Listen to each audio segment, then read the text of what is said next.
Welcome back, fight fans, to another episode of Career Profiles. This commissioned episode is all about Alan Minter. And first of all, we'd like to thank Rob Evans for commissioning this episode for the Career Profiles podcast. We really appreciate you as a patron, and we really appreciate you giving us another fighter to cover for the Career Profiles podcast, and not one that maybe worldwide fight fans that listen to the podcast may know about, because Alan Minter for us is a British boxing hero. But to the American fight fans, to the Australian fight fans that listen to this podcast, to any of the other fight fans from all the other countries, you might not really know too much about Alan Minter. Well, this is the place to go for it. This is the episode to listen to find a lot more about Alan Minter. Johnston, it's a really good episode this. I'm really excited to do it. We love Alan Minter. We love what he's done for the sport. We love what he did in his career. And it's going to be a great one to sit down and discuss his life and his career in boxing. I couldn't agree with you more. I love Alan. He's one of my favourite fighters. I enjoy watching Minter. You know, the thing is I was born after he retired, kind of thing. So it was always going back on the old YouTube and looking at Alan. And because he's from my neck of the woods, I say from my neck of the woods, Crawley. Not quite. He was born in Bromley, but he was in a certain area in Penge where, what I know well, I said actually knock about in Penge. So, but Minter, excellent stand-up fighter with that piston jab, and a great guy. We will go into some other details where he made a few mistakes, but all in all, a great fighter. And may I just add that Boxing News have him as the 40th best British fighter out of 100. So, just shows you just how good Alan Minter is, and I think we're going to do him justice tonight. Absolutely. Another reason why Rob asked us to commission this episode, because as you'll hear at the end of the episode, we normally leave the episode by saying what's happened to the fighters after they've retired. Unfortunately, Alan passed away earlier this year, probably about 5 weeks ago at the time of recording this episode. He passed away, unfortunately. And you know, it was funny because we put the post out about putting this episode out there, and it was his son Ross Minter who actually reached out and mentioned he was happy to see that we were doing something on that. Now, I did ask Ross if he did have any stories to add to us, but I've not been able to get hold of him, unfortunately. So, Ross, if you do listen to this, I appreciate that you took the time out to message us, and I hope you really enjoy this career profile, and I do hope we do him justice. Now, we sourced a lot of information for this episode through Alan Minter's autobiography and various articles and interviews that he's done over the years. So it's going to be really good to go back and listen to some of the quotes that he said in these various interviews. But of course, it's career profiles, and we've got to start at the very beginning, when he was born on August the 17th, 1951, named Alan Sidney Minter. He was born in Bromley in Kent to his father Sid and his mum Anne Minter. His only brother was a Mickey. Now, they lived in Penge, as Johnston pointed out, in South East London, but they actually left and moved to Crawley New Town when Minter was just 2 years old. In Alan Minter's autobiography, he described his youth as trouble. I was never out of it. If I wasn't the playground bully, I certainly managed to get other boys to give me a piggyback ride all the way from Jordan School to my home. It was 1.5 miles, but I wasn't totally without heart. Occasionally, I would allow my taxi, as he called it, to stop for a breather. Quality. And at the age of 12, Alan went to Sarah Robinson School in Ifield, where he continued to be basically a bit of a little tearaway. Minter jokingly says he broke his first record at school for canings. In his own words, he said, "I bet my record of getting the cane has never been beaten. I was a gold medalist at the game." Just before he got the cane, he actually would nip to the loo and stuff toilet paper down the back of his pants. In his own words again, the masters would take a real swipe and it would produce the strangest noises, but they never tumbled what I was up to. As you can tell, in the 50s, getting the cane and Minter always being a practical joker. Now, Minter was always known to be a practical joker, never taking school too seriously. It was always a good time to have a laugh and muck around. Now, there was one particular master that actually took an instant disliking to Alan. He said that he was backwards, useless, and would never make a go in life. Now, one day, this master summoned him to his study. After telling him to bend over, he caned Alan across the back, leaving marks on his back. Now, when his mum noticed, she gave the headmaster a warning. Just think yourself lucky that his father has not seen this. He'd be down here and he would bloody slaughter the master responsible. Damn right he would. Absolute arsehole, this geezer. And he does get his own back, which we'll go into in a minute. But Alan described himself as actually being useless at work and always in trouble, as he mentioned earlier, and as well as being useless at sport in general. He said, I was terrible at football. I never got the hang of it. I was just as bad at athletics. So he wasn't your typical sporting guy or kid, but his boxing was his first and only thing that really interested him. And it all started when it was between the ages of 9 and 11. And he said, my dad gave me a pair of boxing gloves for Christmas and we used to mess around in the garden. So when Mr. Handsome, who was one of the teachers in the school, first put the gloves on me, I felt good. The other boys looked up to me as I had a little bit of experience. Now, Alan's first fights were at Sarah Robinson's school, and Mr. Handsome encouraged him to fight inter-school bouts. Minter was not an instant success in his early years, and he was struggling to make his mark in the Sussex Junior Schoolboys finals at Queen's Park School in Brighton. And he had actually described this time, and he said, each year I turned up full of hope, and I was earmarked to make the quarterfinals and the semi-finals to get myself into the finals in the evenings. But 3 years, I never got further than the first round. I was beaten every time at the first try, and I was driven back to Crawley before they held the next stage. So clearly, loved the boxing game, but just wasn't the greatest at that young age. Now, Minter joined the Crawley Amateur Boxing Club in 1964, which was located at the back of Crawley Station. His first trainer was Colin Warner, but Doug Bidwell would take over towards the end of his junior career and would remain in his corner for the rest of his boxing career. Minter fought for the first time under the Crawley ABC at the Sir Philip Game Boxing Club, also located at the back of the station in East Croydon. At just 12 years old, he was thrown into the deep from the start and ended up getting bashed up for the first 2 rounds, but managed to battle on to win the last, eventually losing on points. Now, Minter's dad recalls the pasting his son received in that particular bout, and in his dad's words he said, I felt ashamed of myself, really ashamed. I had encouraged him to go in for boxing and now this. We had everything wrong, but no tears. By the time we got home, his eyes were almost closed. The wife was doing her nut. She never stopped rocking. She was keen for him to pack it in there and then. She told me that she wasn't having her son coming home looking like that every time he had a fight. Now, Sid managed to calm and convince Anne to allow their boy to make up his own mind about his future in boxing. The next day, Alan asked his dad to take him to the gym, and Sid remembers the moment well. It was when he said to himself that he wanted to go back to the gym that I began to feel not quite so ashamed. I left my dinner and I was round at the bus stop in minutes with him. Obviously, his mum's not quite happy with the pace that he's taking, but great to see Alan committed. Knuckled down. That's one thing you get with Alan Minter. He's never one to surrender. He will keep going if he likes something and he enjoys something. And Alan Minter actually admitted that boxing became his entire life from that point on, and he took a serious interest in a certain Sonny Liston. But when Muhammad Ali took over the heavyweight crown, he idolised him, of course. And despite losing all his school fights, as he says, inside the ring, and his next 2 fights with Crawley ABC, he finally won in the 4th attempt at the Rosehill Club by a points decision. And he was so happy that the ref raised his hand. And he was actually given a small trophy as an award, and he kept it until the day passed. He still had that trophy, and he was really proud of that trophy. And after tasting the sweet feeling of victory, Minter made a pledge to never go to school after a defeat and only would attend if he won. And then one morning in assembly, the headmaster came out and said, well, Alan Minter's in school. He must have won his first fight. Alan, stand up.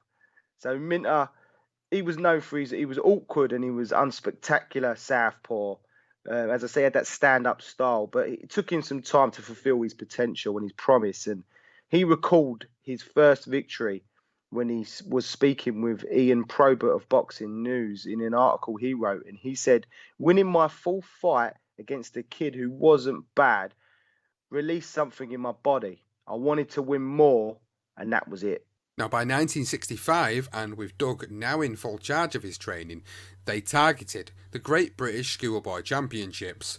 Minter made it to the semi-final, where he had to travel to Plymouth and fight Bobby Blower, who had been knocking out all of his opponents. Now, it was a closely fought contest, but Blower got the nod before going on to take the title. The following year, a 14-year-old Minter won the local school championships, which qualified him to compete in the Great Britain Schoolboy Championships. And once again, he would meet Bobby Blower in the final. Now, Blower had knocked out the future World Light Heavyweight champion John Conte and future ABA champion and Commonwealth gold medalist Billy Knight in the previous 2 rounds, so Minter knew that he was in for a tough fight. Unfortunately, once again, he did come up short in that particular bout, losing on points. Now, when Minter's school days came to an end, he never took any exams, but he actually left school happy because there would be no more canings, especially from that one master who lashed on him on a regular basis. Minter did manage to get one over on that arsehole of a teacher on the last day of school, and in Minter's words, he said, "He had an old standard 10 which he used to keep immaculate. I eased off the brakes and pushed it right up against the school building. Having poured water all over the car, I went up to the art room, got hold of the powder paint I could find, and I dropped it on the car. Brown, pink, blue. Oh, what a sight it looked in the end. Obviously, it would all wash off after a while, but my regret was that I never saw the master's face. I would have given up a year's pocket money to have seen that." Absolute class from Minter. That headmaster, absolutely, or not, the master of the school, he fucking deserved it. And from school, Minter was straight into his father's plastering business as an apprentice, and he remained there until he turned over to the pros. So moving into 1967, Minter moved up to the ABA Junior Championships of Great Britain in Class A and run into Wolverhampton's Bobby Blower for the 3rd time at Roots Canteen in Coventry. Their first fight was a shutout, their second was close, but their third was even closer. Minter remembered the decision well. He could really hit, but I came out like a lion in the last and thought that I had sneaked it. One judge did give me the verdict, but the other went to Blower, and he won. The boy from the Black County won his 3rd successive title. A bitterly disappointed, Minter continued, "I suffered the agony of getting so close to glory, only to have it snatched away on the judge's scorecard." And he even mentioned himself, and this is one thing we're going to get a lot, this wasn't going to be the last time either. Now, the ABA Junior Championships in Class B was the aim in 1968, with no Bobby Blower and Ray Gregory, another fighter Minter fought 3 times, losing twice and winning once. He actually fancied his chances. He was now 16 and experienced at junior level. He defeated Steve Glencross, a double schoolboy champion, in the semi-final to set up a so-called easier final against Les Paul. The trouble was, Glencross had actually injured Minter's forehead after a clash of heads, and that would play a part in the result. Minter actually recalled the fight in his own words, and he said, "With 28 seconds of the final to go, I was so far ahead on points that I was a certainty. The swelling on my forehead suddenly came up in an ugly egg-shaped lump. I was shattered when the referee stopped the fight." No such thing as 3rd time lucky for Alan Minter, of course, in this instance. Now, following the heartache of 3 final defeats, Minter continued improving. Many of his opponents during this time would get paid, but not Minter. Doug said, "I usually had to pay £15 to £20 to get Alan opponents. The most I ever paid was £50, and Alan put him away in the first round. It had to be done to get him fights. His junior record was well known. Many times I had to dip into my back pocket myself." Now, Doug decided not to go for an ABA title in 1968 because he actually felt that Minter was still a little green. So instead, his plan was to look at the bigger picture, the 1972 Olympic Games. In his first senior season, Minter won 16 out of 17 fights and was being put forward to national coach David James to join England's long-term training unit for the Munich Games. Eventually, in 1970, in February, Minter got the call up in writing to attend the weekend get-together based in Crystal Palace for the intense training sessions that were to come. And the national coach, James, he ran it like clockwork with plenty of running. And basically the schedules they had to keep up with, it was relentless, and it wasn't enjoyable for young Alan. He wasn't best pleased with it. He didn't like that school regiment. Like, as we can tell with school, he was happy to get away with it. And that army regiment, if you like, he didn't like to be told what to do and what time to do it. So what he did do is he would gather some of the lads and they would sneak out for a light and bitter in the local pubs around Crystal Palace, another area that I know very well. Now, when they got caught, James gave them a lecture and he said, "We are paying a fortune to get you lot ready for the Olympics. And all you do is clutter off to the nearest pub. If I ever catch you again, I'll chuck you out of the squad and you can forget England vests and the Olympics." Now, Minter, Conte and co, they were good pals. They basically weren't really bothered what James was saying. These are young, I think they're around 18. And they just figured out a new route down the back of the fire escape. And they were just a little more cautious on their return when they were probably a little bit pissed. And despite all the fun they had away from training, they all grafted their asses off and they got into the best physical shape that they'd ever been in their entire lives. And that was even with the old light bitter. Now, Minter spoke of the training benefits and he actually spoke highly of David James. Although they had a few run-ins, he did speak highly of him afterwards. And he said, "David would make us do everything. Sparring, press up, skipping, punching bag for 1 minute, absolutely flat out. The recovery time was the important factor. By the time David finished with me, I would recover in 10 or 12 seconds." Wow, that's some good going, that really, to be able to recover in that short space of time. That just goes to show you that the physical conditioning he was in at that period of his life was unbelievable. Now, between the years of 1969 and 1972, Minter actually won the Scottish Counties Championships 4 times in succession in 3 different weight classes: welterweight, light middleweight, and twice at middleweight. His 21 wins on the trot in 1970 got him the call up to the England squad to face Southern Ireland and Northern Ireland. Now, Minter managed to contain his emotions following the national anthems to produce a terrific display in the last fight of the night, with England trailing 5-4. Ron Wills of the Daily Mail wrote this report on Minter at the time, and he said, "Alan Minter, 18-year-old plasterer from Crawley, turned the form book upside down at the National Stadium as England discovered a new boxing star.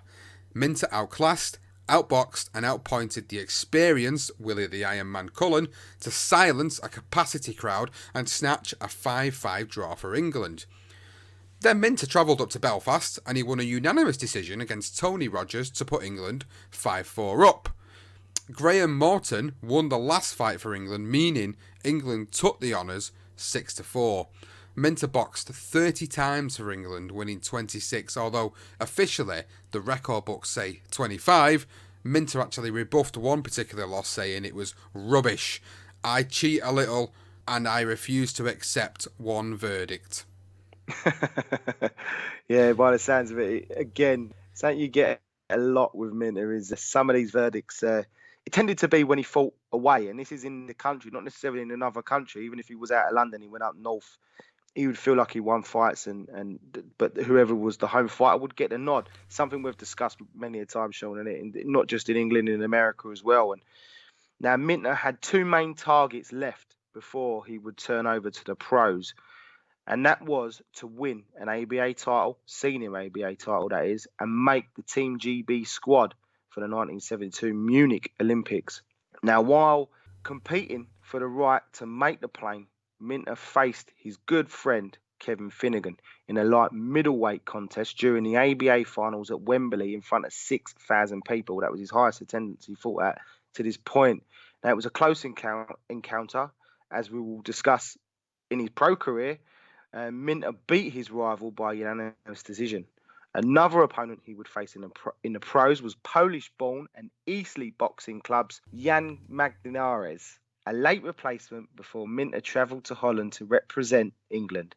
Minter spoke of the fight in his book and he said, "I stood toe-to-toe and had a real battle with him. Seconds from the end of the round, I got cut under my left eye. Doug jumped straight into the ring and stopped it." Minter has fond memories of his trip to Holland, and it was a significant moment in his career because this was where he got his name, Boom Boom. Now, when shadowboxing and while in the ring, Minter would grunt while throwing combinations. During one of his fights in Rotterdam, the referee suddenly halted the contest. He walked over to Minter and he told him to stop making a noise. Minter said, "I couldn't believe it. I'd never been warned before, and there was nothing in the rules to say that I couldn't make the occasional grunt. Luckily, the Dutch crowd were right behind me, and every time I threw punches, they chanted, 'Boom, boom!' With all the din or the noise, he couldn't tell whether I was still doing it." Minter won the fight, and before the semi-final, he was introduced into the ring as Alan Boom Boom Minter, and the nickname stuck ever since. That's a great story. That is, I really like that story. It's really good to hear how that actually came about. It's actually pretty funny as well, isn't it? With the fact that, most fighters, when they're in the ring, they do make them noises. And the reason a lot of them do make the noises is because when you're throwing the punches out, you're exhaling when you're throwing the punches to be able to then get your breath back. And that's the reason why you do it. You do it in any combat sport. You make them sort of, every boxer has their own different way of making them noises, but back in that particular period of time, in the era of boxing in the 1970s, it was different. It was completely different. In this day and age, this is what everybody does, but back then they didn't. So it was a really good story. That's how he got his nickname. I never knew it, so it was really good to hear about it. Now, moving on in his life and his career, he actually won the ABA Middleweight title in 1971 when he beat Tony Byrne by a unanimous decision at Wembley, but he lost the title to Frankie Lucas due to a clash of heads. Now, Minter did admit, "In my senior amateur career of only 140 fights, only he, as in Byrne, and Vatashev Lemeshev had the rare privilege of actually beating me inside the distance." With his Olympic dream in doubt, he was given another chance to revive his chances at the National Sports Centre in Crystal Palace. He knocked out Jean Labaz out cold in the second round with a right-left combination. Legendary commentator Reg Gutteridge wrote in the Evening Standard, "The big hit, certainly for Munich, is the Crawley middleweight, whose southpaw power felled Jean Labaz in two. Minter, not a current ABA title holder, was the star of the show, and is unopposed for Munich." Now, not long after reading Reg Gutteridge's report, a letter arrived confirming that Alan Boom Boom Minter had been picked for Team GB. He said, "I broke into tears when I read it. I had really been picked to box for Great Britain in the 1972 Olympics.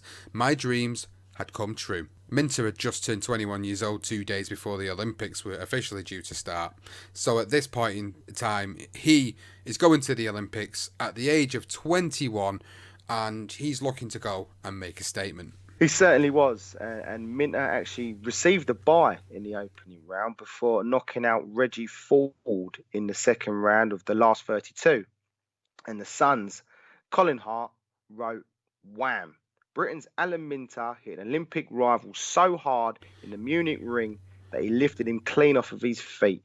Light middleweight, Reggie Ford of Ghana never heard the count." In the last 16, Minter faced his biggest threat, and one guy that he literally lost sleep over, which was the Soviet Union's Valery Tregbunov. But he produced probably the best performance of the Olympic Games, winning by a 5-0 whitewash. And he really did lose a lot of sleep. He was the big man. He was the guy that everyone was fearing, and he literally demolished him. It was a great performance from Alan.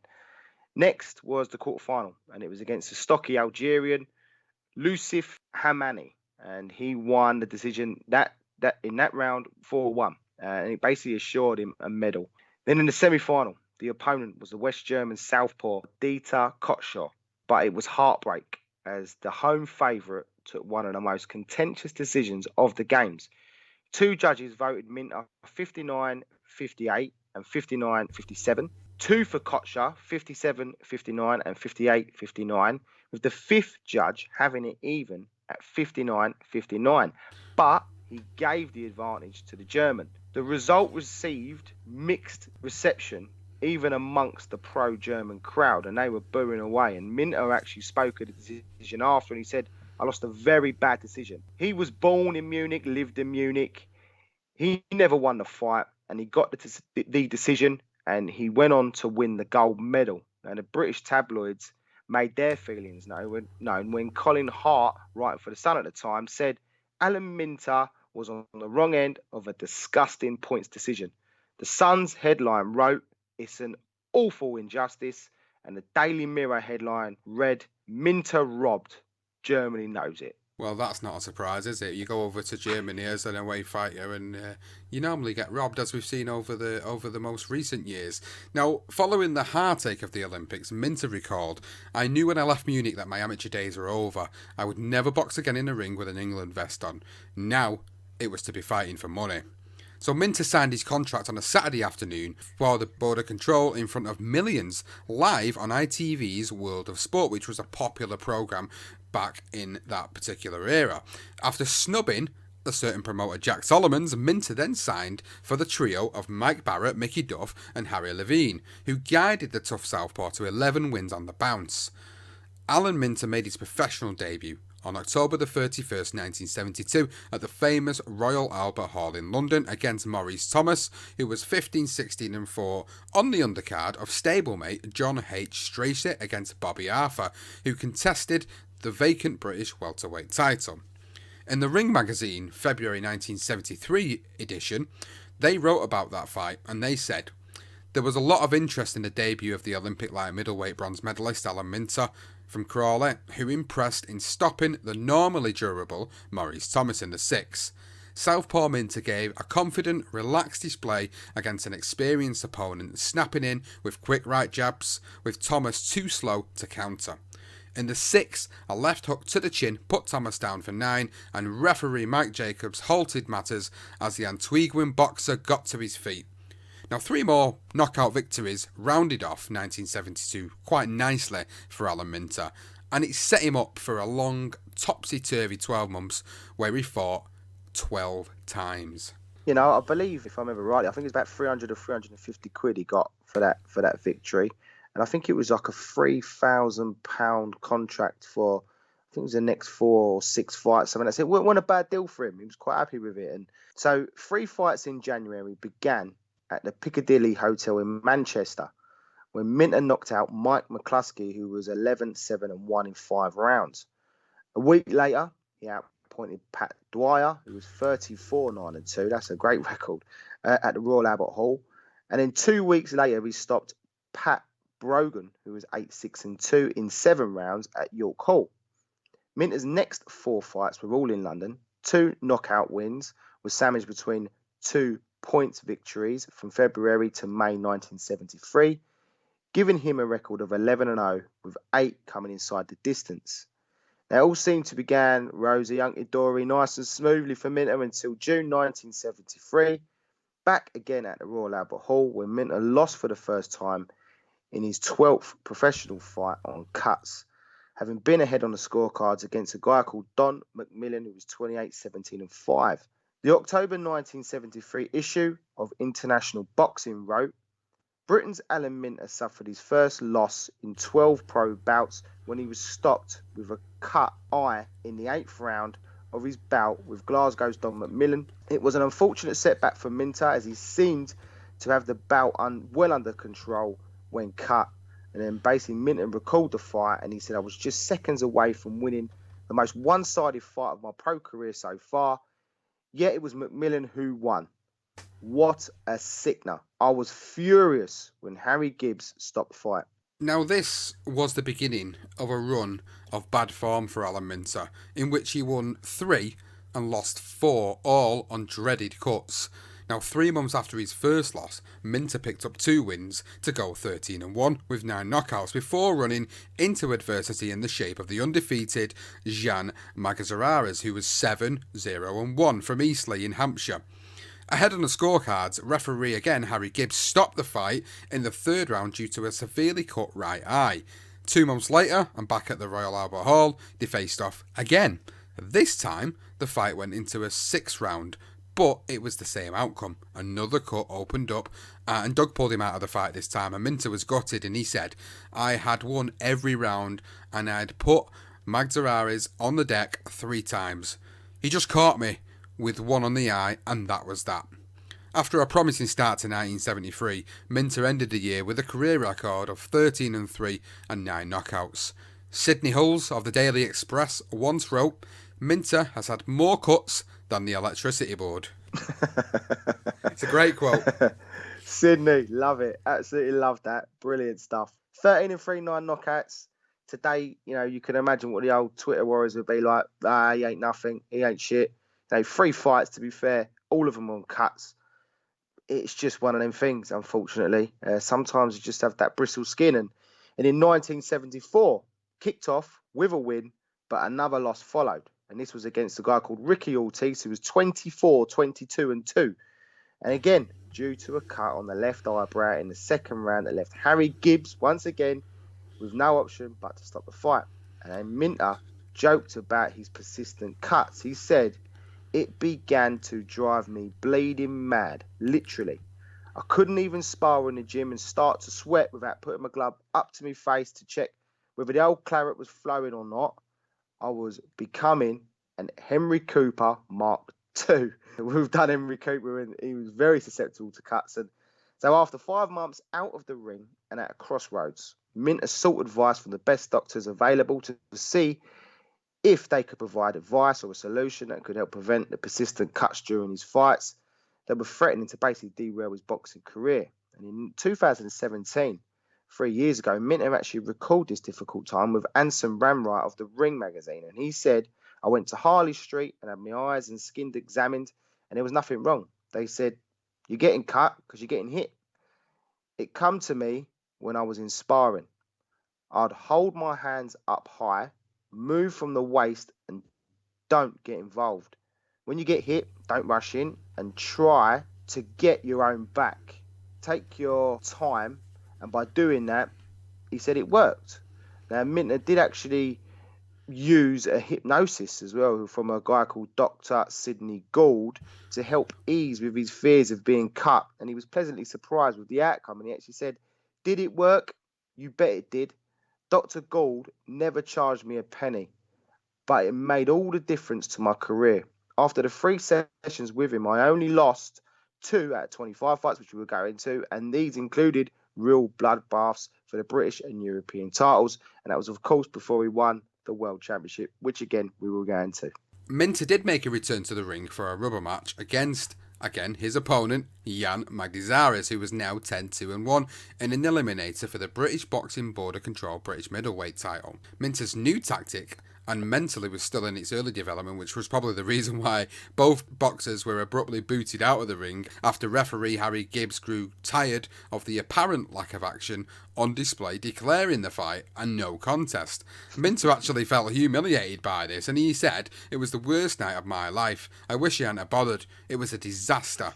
However, Minter did manage to pull himself together thanks to the team around him, and he went on to outpoint Shako Mamba, who was 11-2-1 in Munich, Germany, to end a disappointing year where he only fought 4 times, recording 1 win, 2 defeats, and a no contest. Yeah, it was a bit humiliating. I believe the crowd were booing and they were singing "Where's Boom Boom" or something. So not a good night for him. And on January 20, 1975, at the Hilton Hotel in Mayfair, that was the date that Minter's boxing career took an upward turn, as he spoke about earlier. Now, for the next 2 years, he was able to incorporate his new style into a winning formula that would finally propel him to be the best British and European middleweight of the late 70s.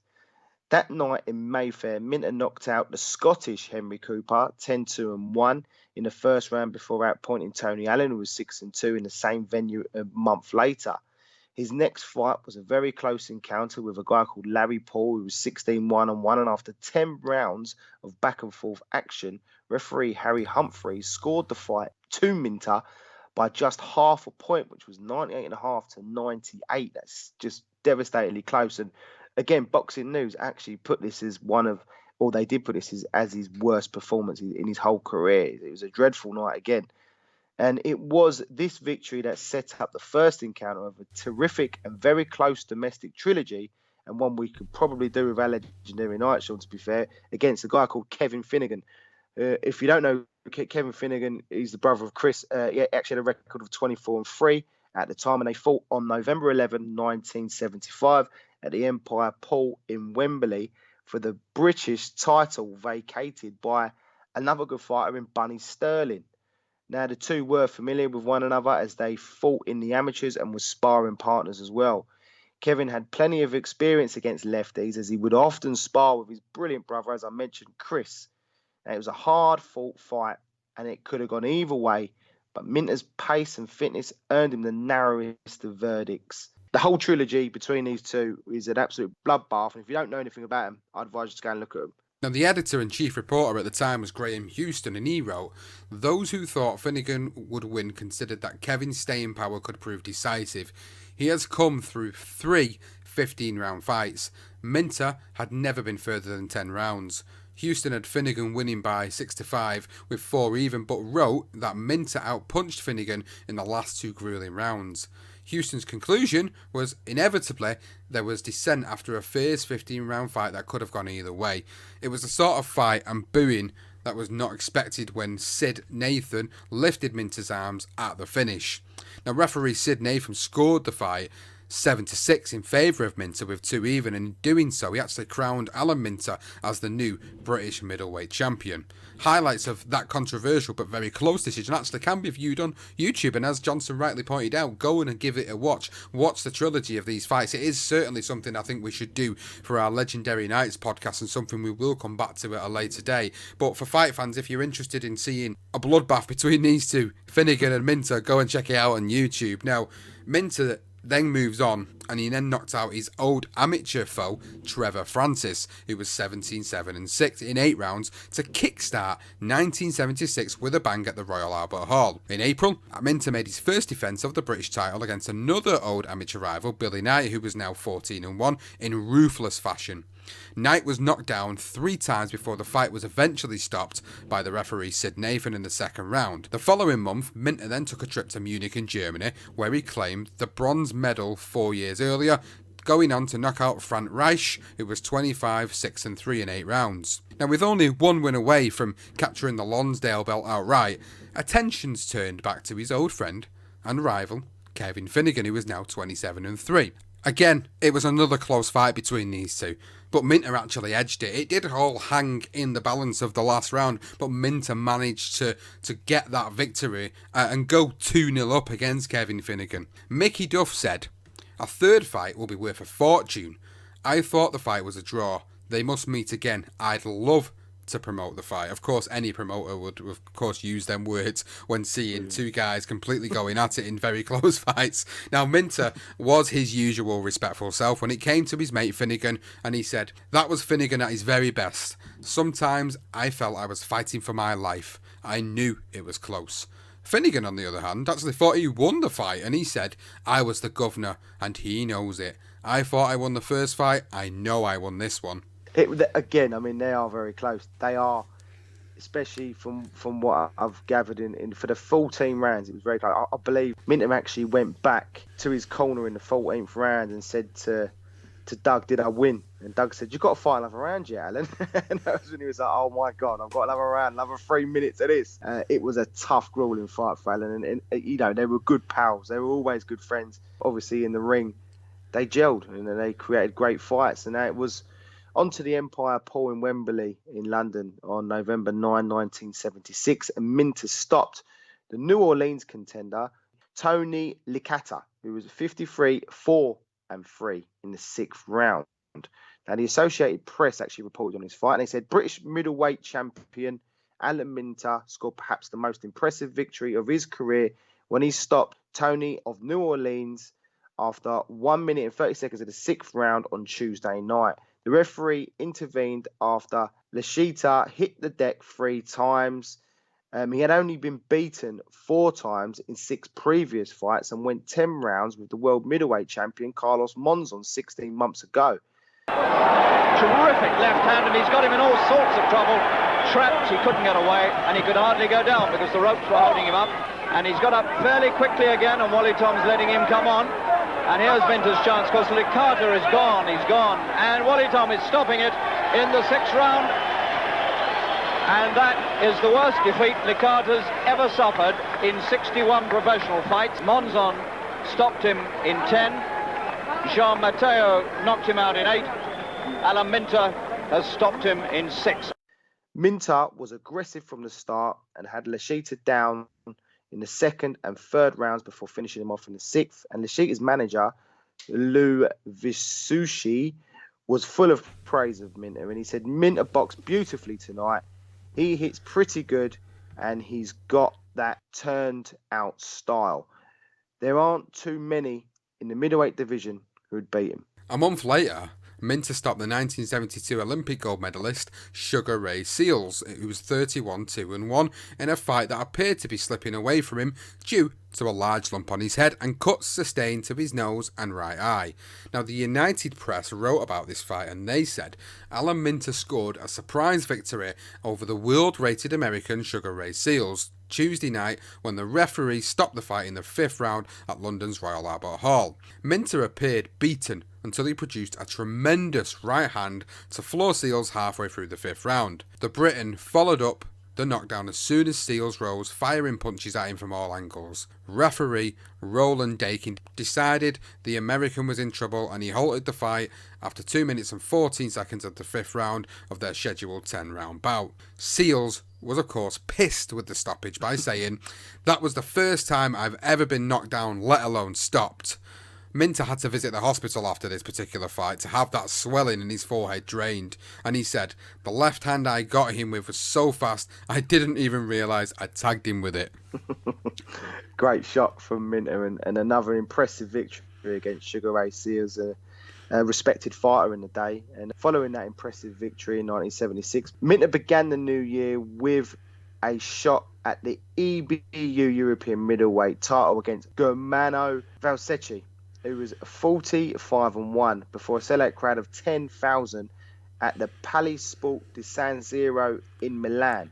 Now, Minter put the Italian out for 3 minutes, who was making his third defence with a left hook in the 5th round. Boxing News wrote, "There now seems little doubt that Alan Minter has arrived in top world class."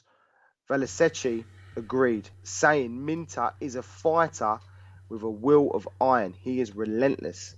At ringside, former middleweight champion Nino Benevitti added, "Minter could make problems for Carlos Monzon. He has the right kind of qualities." Now, Duff actually reckoned Minter needed another 2 or 3 fights, then he'll be ready for the Argentine, but he did boldly predict that when he does fight Monzon, he'll beat him. Well, that's certainly one way of promoting your fighter, isn't it, from Mickey Duff? Basically wanting that big money fight with Carlos Monzon at this point in time. And this was a good point for Alan Minter because now he's being regarded as one of the best in the world. That was Minter's 13th consecutive victory.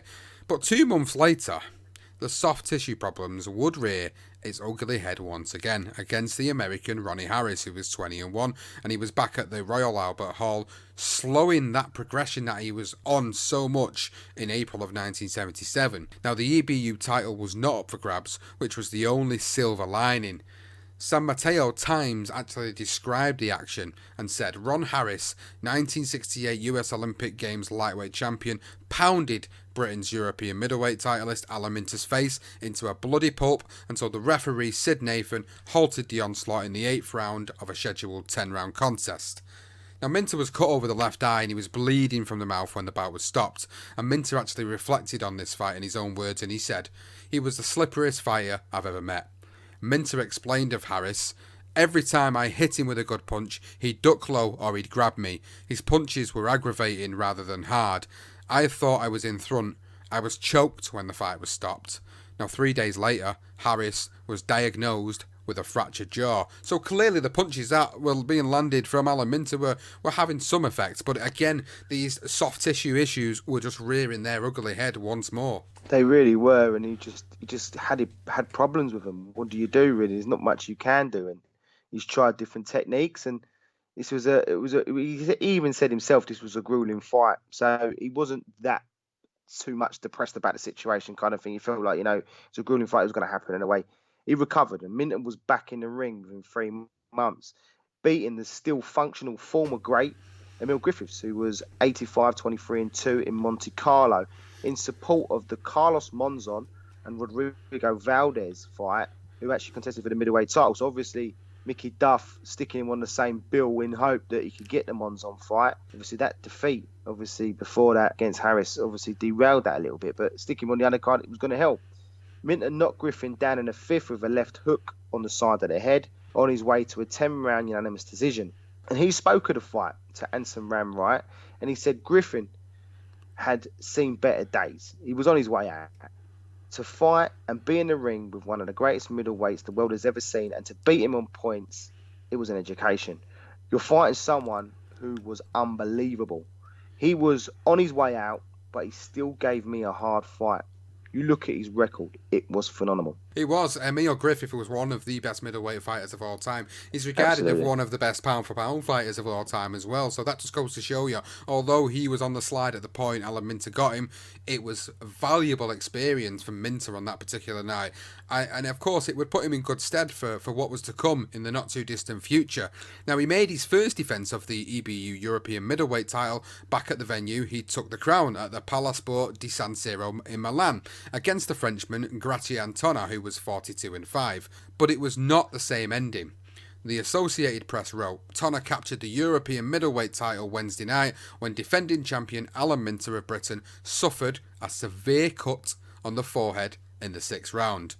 The right hooks of the Frenchman worsened his injury, and the Italian referee Domenico Calaparellis ended the fight after 1 minute and 10 seconds of the 8th round. Minter and his team thought they were ahead and actually didn't believe it should have been stopped. His cornerman, Doug, was baffled. It's one of the least serious cuts Alan has suffered, he said. A ringside doctor apparently agreed.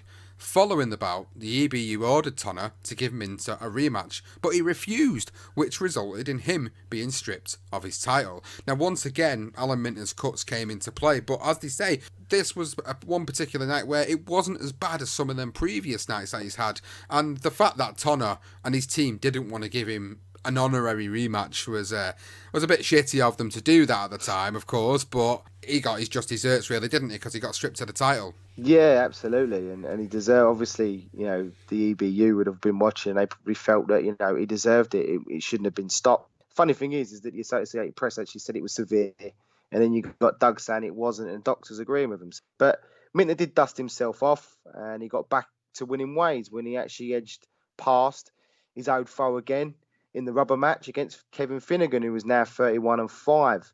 Now, this was another bruising encounter. This is a great trilogy. It really is. And Minter believes the best he ever fought was Finnegan. And he actually said, this was some years after, I don't know how to explain it, why I'd pick him over Hagler. There was something in him, the ability of his style. He used to cut quite easily, but the way he boxed was phenomenal.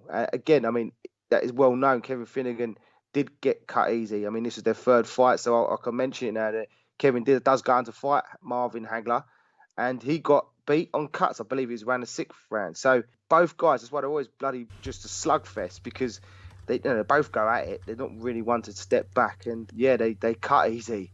The victory over Finnegan actually catapulted him up to the world rankings into number 5, and actually managed to salvage a rough 1977, winning 3 and losing 2. Now, it was a dream American debut at the Hilton Hotel in Las Vegas on the Muhammad Ali and Leon Spinks bill. Their first fight, that was in 1978 in February. And Minter knocked out a guy called Sandy Torres, who was 25-8-4 with a thumping right hand, then stopped him in the 5th with an onslaught of punches to the head, which left the Puerto Rican helpless. He pounded Torres on the same bill as Ali.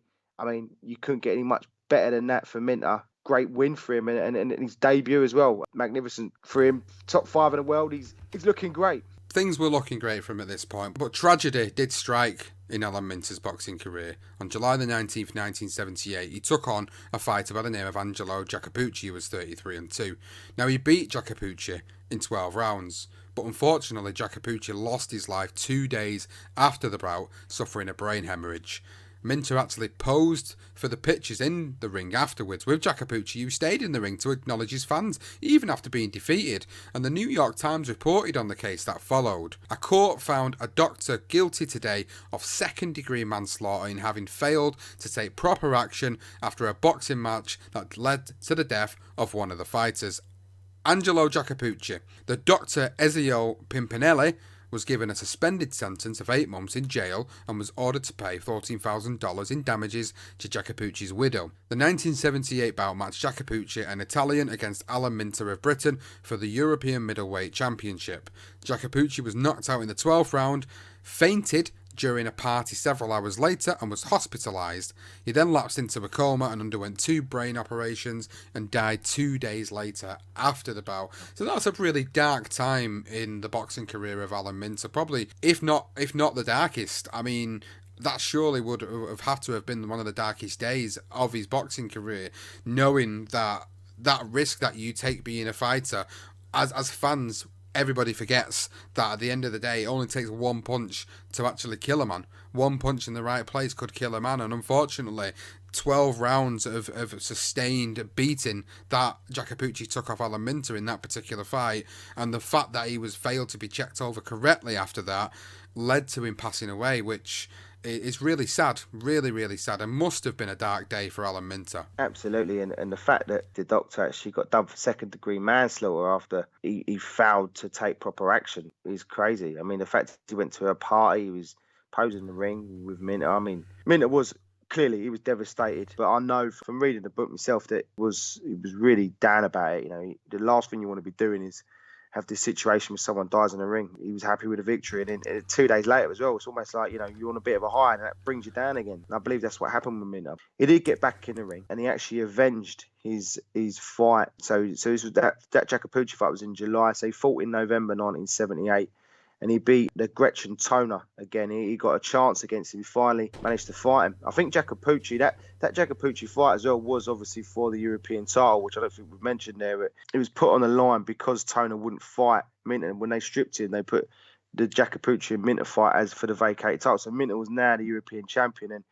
And he got the chance to fight Toner, and he beat him. He defeated him when he boxed superbly, forcing the Frenchman to surrender in the 6th round. And he said, I knew I was getting to him, but I didn't think he'd swallow like that.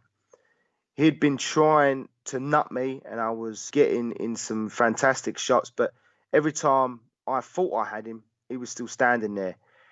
He was in a right state at the end of the fight. Now, the world title shot obviously was in their eyes, and after this, that was what happened next. So he beats Tony, he's the European champion, and he gets his world title shot against the guy who was holding the undisputed middleweight title at the time, which is only 2 titles, which is the WBA and the WBC, and that was Vito Altafermo, and his record was 45-3-2, and it was on March 1980 at Caesars Palace in Las Vegas. And Minter remembers the odds before the fight. He said, the bookmakers over there, I think they had Altafermo to beat me. I wasn't too bothered, really. I'd seen him in training and watched videos of him, and I knew I could beat him. Here's the decision. We have a split decision. Judge Charles Baker of Las Vegas scores 144 Minter, 141 Altafermo. Judge Roland Duncan of England scores 149 Minter. We have a new middleweight champion of the world. We have a new middleweight champion of the world via a split decision. Alan Minter has been awarded the decision, and with it goes the title. And around here there is confusion. It was all the way a very close fight. Trying to put it in perspective, Minter dominated, I thought, the first 3 rounds. Altafermo came in and then made it his kind of fight for the next 3 or 4 rounds. Minter was clearly the more stylish boxer, but Altafermo was the tiger at the end, scored the only knockdown of the fight in the 14th round. And so Minter is crying tears of joy and relief, too, that it's over. And we congratulate the new champion in a decision that may be disputed by some. The Associated Press actually wrote on this fight, and they said the fight was a contrast in styles, with Minter, a classic stand-up boxer, using right jabs to keep Altafermo at bay, but he couldn't do so all the time, and the Italian-born mauler lowered his head and rushed in, frequently driving Minter to the ropes.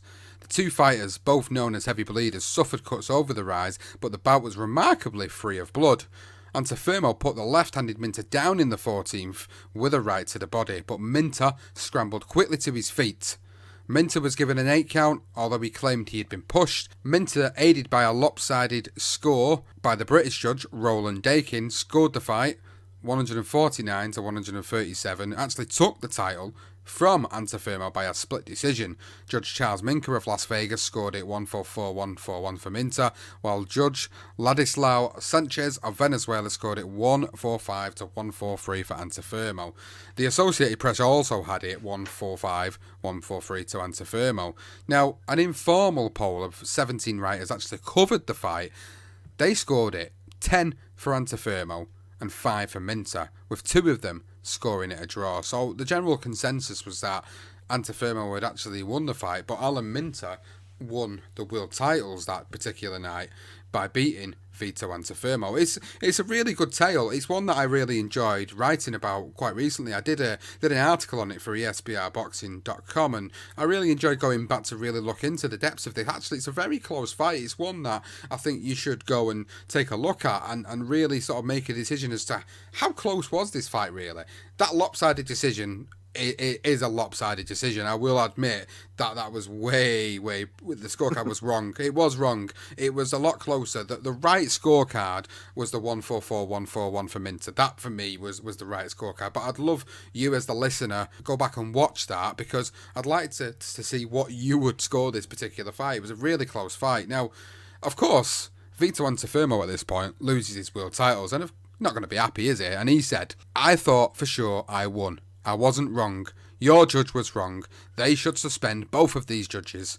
Now, Roy Tennyson, the executive secretary of the Nevada State Athletic Commission, said this on Roland Dakin's scorecard. He was blind. He was a prejudicial judge. You can quote me on that too. Minter said after the emotional victory, when they said split decision and then Minter, it was unbelievable. If they had said Antifermo, I might have had a heart attack.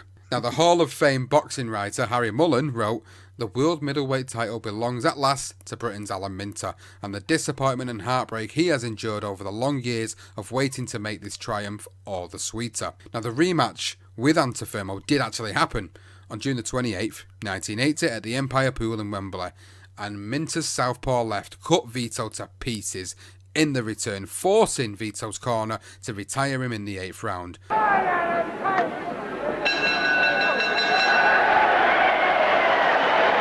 Once again, he trudges back to the corner, and once again Howie Albert goes to work, pouring water over those damaged eyes. And they're calling the referee over this time, and this might be the end. They are calling it off. They can't continue, and that's not before time. So at the end of the 8th round, Alan Minter, leaping for joy, retains the World Middleweight Championship, the undisputed championship of the world, the only undisputed world boxing champion there is. Alan Minter from Crawley in Sussex, at 28, retains the title. And of course, there was no complaints after this particular fight, because Vito Antifermo had been beaten, and he'd been beaten good. And Minter actually goaded his challenger by saying he thought he was robbed in his own country, so I gave him a return and I stopped him in 8 rounds in London. The Boxing News headline read, "Minter really is king now." It is, again, another couple of fantastic fights. It is a close one, that first one. I'm with you. I still think Minter wins the fight. I've watched it once and I feel... It was just, I just felt that he done enough. It was almost like they didn't really count his jab, so I didn't quite understand the uproar. I thought it was close. I didn't think it was controversial, and I thought some of the comments after were a bit ridiculous. And I was really pleased that when he got the rematch, it was bittersweet for him. He literally smashed into bits. The other thing is, what we're going to go on to Hagler now, but Antifermo, he fought Hagler before this, winning the titles and becoming the undisputed middleweight champion, but let's face it, Hagler won that fight. So, you know, it swings and roundabouts in this game, unfortunately. You're going to win some, you're going to lose some. And Antifermo, he was on the end of a wrong one that he fought, and Minter put it right in the second. So 3 months after the 2 victories over Antifermo, Minter agreed to make his second defence of his undisputed titles against Marvin Hagler, who was 49-2-2 at London's Wembley Arena, which was broadcast to millions. It was on, I think it was the ABC network, if I remember rightly, and I think it was on the BBC in the UK. Marvin, that must have come as a shock to you to come in overweight.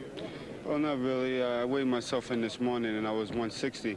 I was surprised at the difference on this scale here, but it don't bother me too much. I've been through this before. Like I say, everything's experience for this fight. I've been through it before, so it's nothing new. I'm just going to take it out on Minter now, that's all. How did you get the 3 ounces off?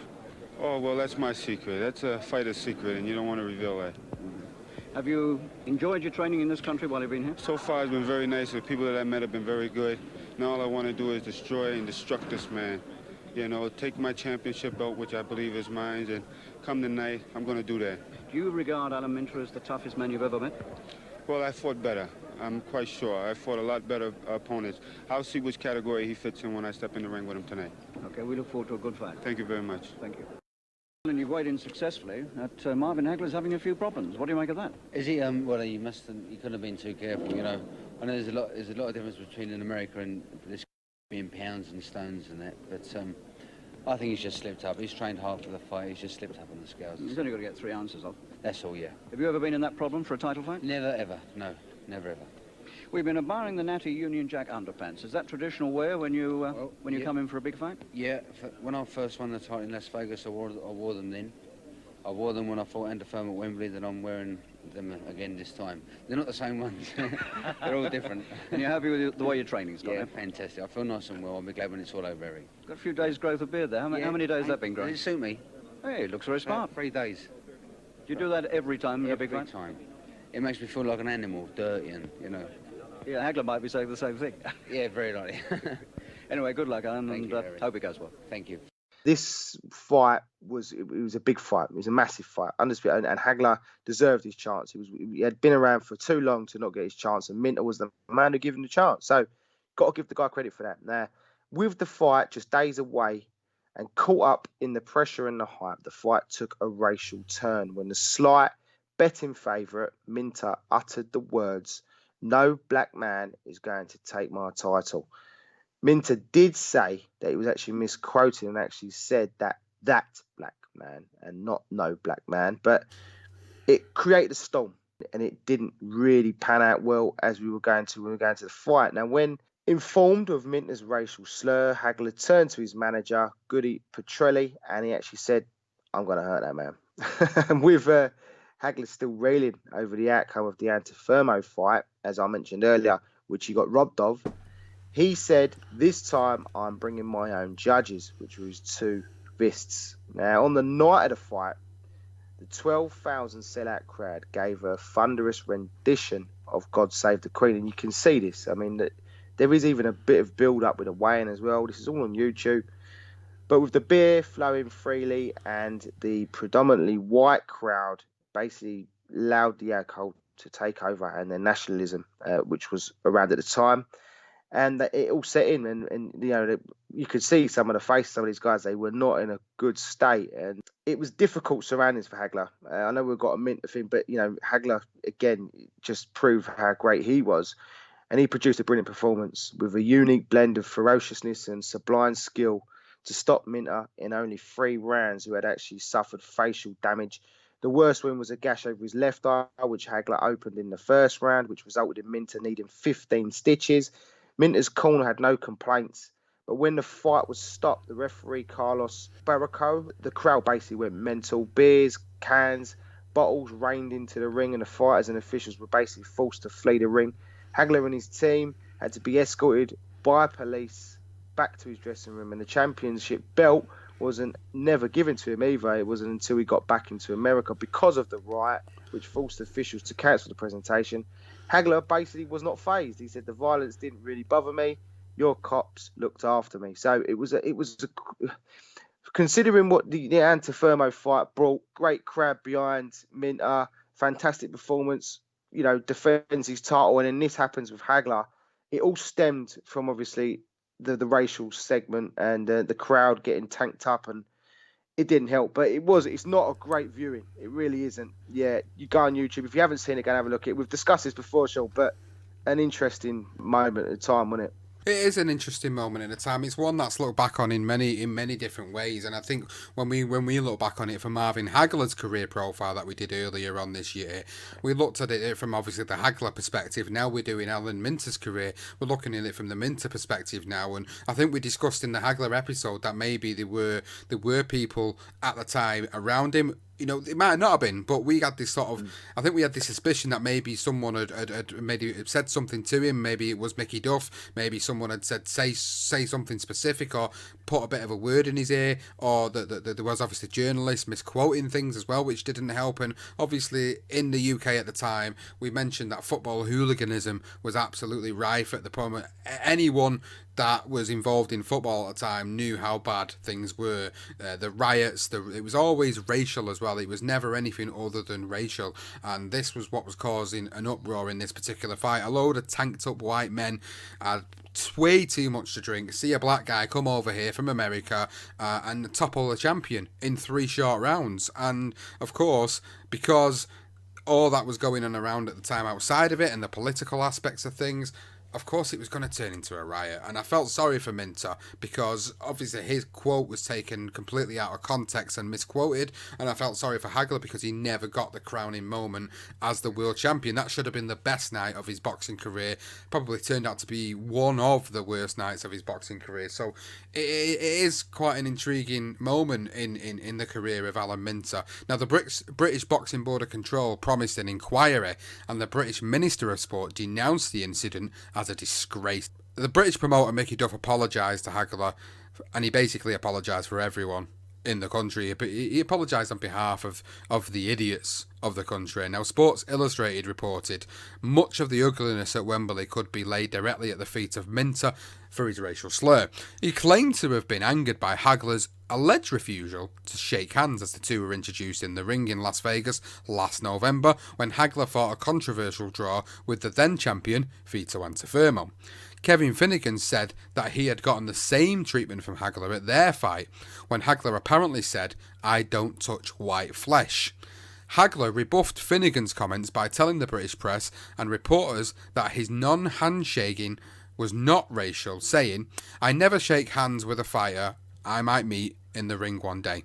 Harry Mullen wrote, "What made this affair even more revolting was that Marvin Hagler, the shaven-skulled southpaw from Brockton, had won his title on merit and without a hint of controversy or illegal tactics. It was a shameful, degrading spectacle. If this is the price we have to pay for having world champions, then forget the titles. The price is too high." Bob Arum would say, "This was a disgrace. Your fans aren't even civilised, and we will have to consider whether to allow another American boxer to come to Britain." Now, What a wanker. Well, yeah, well, this is Bob Arum, of course, isn't it? We've done many. Not even civilised. He's the least civilised person we know, isn't he? So we go on to Minter, and we talk about what Minter had to say in the wake of this defeat, and this is what he said some years later. "He was too good for me on that night. He's a southpaw and I'm a southpaw. When a southpaw's fighting an orthodox fighter, you go back and you draw him in. You make them miss and you counter it. With Hagler, I went forward to fight him. So I'm going forward against another southpaw. So as I'm throwing punches, I'm wide open, and the punches he would throw would always catch me. But then he would switch to orthodox and back again. He was something special." Absolutely right, he was. I mean, there was Minter, no matter how good he was, Hagler just didn't get the opportunity, really. And when he finally did, he took it with both hands. And I think the Antuofermo fight was also one where he held back a little bit at times in that fight. And this fight, he didn't hold back anything. And you know, I'm absolutely right with some of these comments, apart from Bob Arum. The fact that there's the shit he comes out with always makes me laugh because he always goes back on what he says. So it's always quite funny. But definitely with Mullen and the stuff he said there, it was a disgrace. And you know, if that's the price you got to pay, then you know, I'm with him. You know, it's a price not worth having. And that was where it was in the time. I mean, you know, it's quite fitting, to be fair. You know, we are talking about something like racial, considering the stuff that's going on at the moment. I think it's a clear indication just how bad this country was in the right state. You know, look at the country then compared to what it is today. It's come on leaps and bounds. You can't not say we haven't. Just going away from into there, I think people just, I do believe people forget how bad it was. Anyway, he did return to the ring 6 months after losing his title to Hagler, but was never the same again. Even after he did have a comeback win, he basically was narrowly beaten in the middleweight elimination fight against Mustafa Hamsho, who was 31-1-2 by split decision on June 1981 at Caesars Palace back in Las Vegas. And the Associated Press again scored the fight 97-94 to Hamsho, and they wrote that Minter used his right jab effectively throughout the fight, but the relentless attack of Hamsho proved the difference in the scoring. In the fourth round, a good left hook by Hamsho seemed to shake Minter, but he responded with an effective right and a left combination. The fifth was all Alan Minter's. It was his best round as he hurt Hamsho with a strong left hook followed by 2 right hands. Both fighters went toe-to-toe until the bell sounded to the end of the round. Now, Minter, he basically rebuffed the scoring of Vegas, and he basically said, what it seems like in Las Vegas is I can't score with a jab. I can only accuse the judging. And Doug was also disgusted with the decision. He said, Alan won the fight. There's no question in my mind. I think this decision tonight is diabolical. So we move into the last professional bout of Alan Minter's career, and it was actually a domestic battle for the European title held by Tony Sibson, who was 42-3-1 at Wembley Arena on September the 15th, 1981. And this is the report from the Associated Press regarding this fight. Minter had dominated the first 2 rounds of the contest, jabbing almost at will, but then Sibson caught Minter with a left hook early in the third and finished him off with a stunning right hand to the head. Minter, of course, as always, was graceful in defeat, and he said, Sibson hit me with a blinder of a punch. I think it would have knocked out any fighter in the world. He also said years later, Sibson saved my life. When he caught me, he split my nose. I was in bed that night after the fight and my face is aching, and I went to the toilet and I looked in the mirror and my nose was literally across my face, so I was rushed to Brighton Hospital. There was a germ in my nose heading for my brain and they caught it just in time. The doctor said, if it wasn't for Sibson splitting the nose open, we wouldn't have found the germ that saved your life. He knows as well, and I thanked him for that. Another great story, that another compelling story. Really, I never actually knew that. I knew a lot about Alan Minter because I did obviously the article on him earlier this year, and I'd researched a lot of his career and I'd watched a few of his fights, but I never knew the story. What a story that is. That's impressive, isn't it? I mean, that it just shows you that really interesting. You know, his last fight as well. That's what an injury. It's funny how it works, isn't it? It's just how life goes sometimes. And you know, that was in 1981. He may not have. We may not have had the Minter after. So, God, it just shows you how sometimes, the funny thing is we look at boxing and, we always, again, like the Jacopucci fight, someone dies in the ring, but yet an incident like this can save someone's life. It's really strange. But yeah, it was after this Sibson fight, he did retire. He retired with a professional career of 39 wins, 23 by way of knockout and 9 defeats. And he was actually quoted as saying, the time had come, I'd had enough. I won the British title, European and world, lost the world title to Hagler. There was nothing else to do. And when they made the Sibson fight, I didn't really want to fight Sibson because my career, as far as I was concerned, was finished. I'd had enough. My team said, fight Sibson, we'll get another world title, but I'd already done it. And that was why I decided to call it a day. And I think, rightly so, 39 wins, 23 by a knockout with only 9 defeats. And, realistically, in those 9 defeats, you probably, considering they're all cuts, I think Hagler's probably the only guy that actually put him away. In all honesty, if he had thicker skin, I think he definitely would have had 9 defeats. I think most of the time he was up on the scorecards when he got stopped on cuts. So, you're probably looking at only 1, maybe 2 defeats on his record. So that just shows you, the soft tissue is what happens. Unfortunately, it goes down as a defeat. When you look into it and you look into Minter's career, you actually realise that, in actual fact, he was better than that. Those 9 defeats suggest. I agree with that. I think that's a fair assessment of Alan Minter's career. I think when you deep dive into his career and you hear it from the words of the man himself, and you realise actually, if luck would have been on his side and his skin wouldn't have been so brittle essentially, then he probably wouldn't have been stopped by referees on multiple occasions. He had as much luck as Henry Cooper did. When we did Henry Cooper's career profile, he was exactly the same. You think to yourself, oh, he had this many losses on his record, but actually that doesn't really mean anything when you really look into the grand scheme of things. And when you put it down on paper what he did, British, European and world title, and fought Marvin Hagler, one of the Fab Four, one of the greatest middleweights, arguably the greatest middleweight of all time. You know, to me, that means that he was up there as one of Britain's best boxers. For me, he's one of Britain's best boxers. People might not put him in a top 10, but for us, he is one of Britain's best boxers, and that's how we perceive him, and that's how we perceive his career. Now, he actually spoke to the Boxing News editor, Matt Christie, not long before he passed away, and he said, "I knew it was all over, even though I was still a young man. It made it easier to retire, and I never missed it. I certainly don't miss it today. It's a hard sport." Now, Alan Minter, I don't know if you knew this, Johnston, I didn't know this, but he actually married his trainer, Doug's daughter, and they had two children. But one, unfortunately, they ended up getting divorced. And as we rightly pointed out at the start of the episode, he passed away, unfortunately, on September the 9th, not too long ago. And there was a funeral for him, a horse-drawn carriage funeral for him, only about a week ago or so. And I watched the videos of it, and it was in Guildford, and it was just amazing to see the amount of people that were lining the streets for him, respecting him, giving the respect of not just the fighter, but the man. It wasn't just about him being a world champion, a British champion, European champion. It was about who he was as a man outside of the ring. And by all accounts of people that loved him and was around him, he was a great guy. He was a great guy to be around. He was a great father. He was a great person.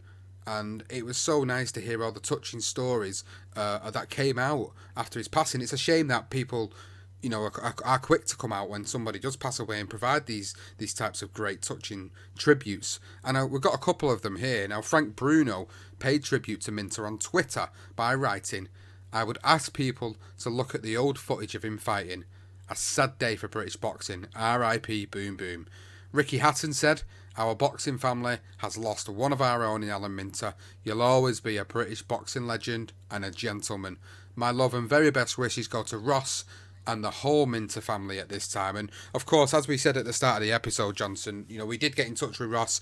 I did message him. I appreciate it was so close to what had just happened, laying his father to rest. So I didn't expect to hear anything back from you straight away. Of course, Ross, if you do listen to this and you are listening at this point, I hope we've done your father justice. We really enjoyed doing this career profile. And of course, a big shout out to Rob again, Rob Evans, for commissioning this episode, Johnston. I've really enjoyed it. It's been a great insight into Alan Minter's life and career. It really has. It's been a pleasure sort of reading his book and reading articles, watching some of his fights again. And you know, he was always a guy that, you know, always loved to watch. And he, as I say, you do find that, you know, you live in a certain area and people tell you about these fighters and they go and tell you, go and watch Alan Minter. And he was one of those guys. And it's a shame, you know, he wasn't around. As I say, I was born after he retired, so it's having to dig back into the archives. But I mean, the one thing I will say is just, he definitely wouldn't have lost as many fights as he had if he had sort of thicker skin. And also, you know, I think he just gets a little bit overlooked sometimes. He is a fantastic fighter. He really is one of our best middleweights. You know, if you'd have stuck Alan in a ring with, you know, Eubank and Ben and Collins, people like that, and, you know, people put these guys in the middleweight.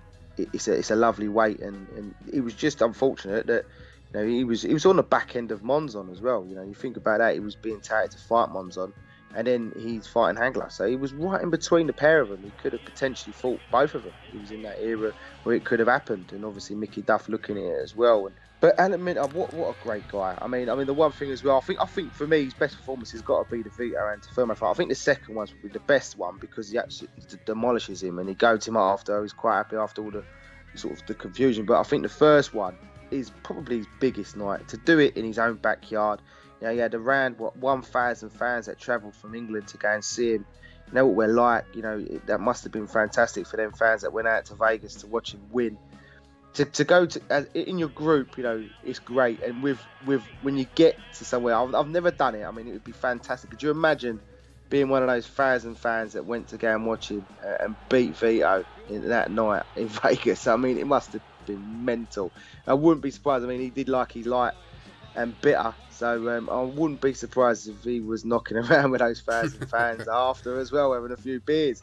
He is the same walk of life as your Frank Brunos and your Ricky Hattons, hence why we stuck them in at the end, because, you know, I think we all know, because we've lived through it, Bruno and Hatton.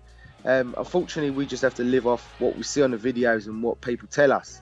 And from what I'm being told and what I've seen, he was a lovely guy, and it was a great fight. I believe, it's just, you just got to keep pushing this out, the word of mouth, and his son Ross, deepest sympathy to him and the family that they've lost him this year, and it is a real choker, really. And yeah, another great career profile. Love Alan Minter, and I can't wait to the next one. All about Alan, and what a great fighter. Really enjoyed this episode. Again, thanks to yourself, Rob Evans, for commissioning us for this particular episode of Career Profiles.